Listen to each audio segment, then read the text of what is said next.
ভারতের হামলার পর পাকিস্তানের পররাষ্ট্রমন্ত্রী ইসহাক দারের সঙ্গে কথা বলেছেন তুরস্কের পররাষ্ট্রমন্ত্রী হাকান ফিদান।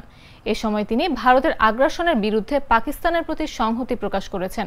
পররাষ্ট্র দপ্তরের মুখপাত্র শওকত আলী খান জানান, উভয় পক্ষই আঞ্চলিক নিরাপত্তা পরিস্থিতি নিয়ে আলোচনা করেছে। এছাড়া দ্বিপাক্ষিক সহযোগিতা আরও জোরদার করার প্রতিশ্রুতি পুনর্ব্যক্ত করেছে তুরস্ক। তিনি জানান, তুর্কি রাষ্ট্রদূত পাকিস্তানের সার্বভৌমত্ব লঙ্ঘনের জন্য ভারতের নিন্দা জানিয়েছেন এবং নিরীহ প্রাণহানির ঘটনায় গভীর শোক প্রকাশ করেছেন। এদিকে বুধবার এক্সে এক বার্তায় ভারতে নিযুক্ত ইসরায়েলের রাষ্ট্রদূত রেভেন আজার বলেন, সন্ত্রাসীদের জানা উচিত তাদের জঘন্য অপরাধের জন্য কোনো নিরাপদ আশ্রয় নেই। ইসরায়েল ভারতের আত্মরক্ষার অধিকারকে সমর্থন করে।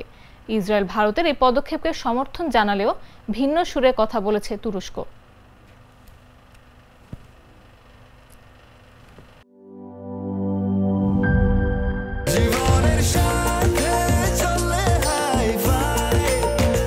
স্বাস্থ্যকর অল টাইম ফ্যামিলি কেক, সব সময় অল টাইম হেলদি লাইফ।